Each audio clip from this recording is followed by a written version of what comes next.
আসসালামু আলাইকুম। হাইব্রিডের নয়নতারার বীজ, এটা দেশি নয়নতারার মতোই বীজ হয়। যেগুলো শুকিয়ে গেছে সেগুলো এই বয়ামটাই সংরক্ষণ করেছি। তো বীজ থেকে কী করে গাছ চারা করা যায় সেটাই বলছি। এই দানাগুলো এরকম একত্রে একটা বড় পাত্রে দিলে ভালো হয়। একটা একটা করে দিলে সিওরিটি থাকে না সেটা হবে কিনা। এখন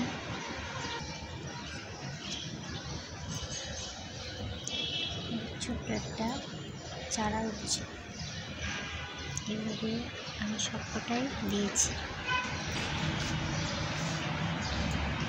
গাছে ফুলে ভরে গেছে।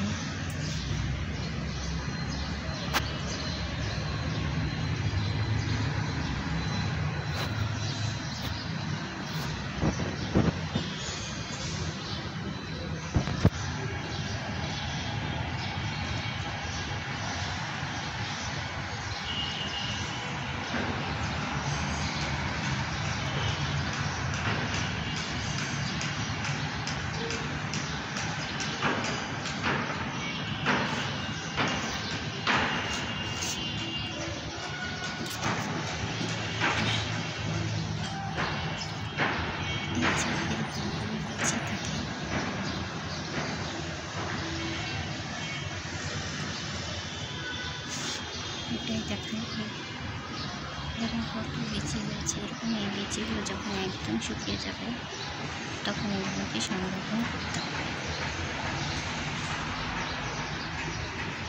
এখানে কিছু বীজ পড়ে গিয়েছিল, সেগুলো দেখেন হচ্ছে। এইভাবে হাইব্রিডের নয়নতারা বীজ থেকে অনায়াসে চারা তৈরি করা যায়। একটু সময় লাগবে।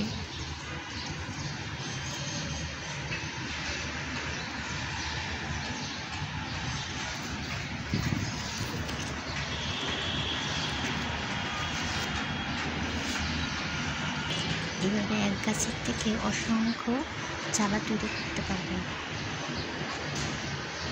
ভিডিও কেমন লেগেছে বলবেন। আল্লাহ হাফেজ।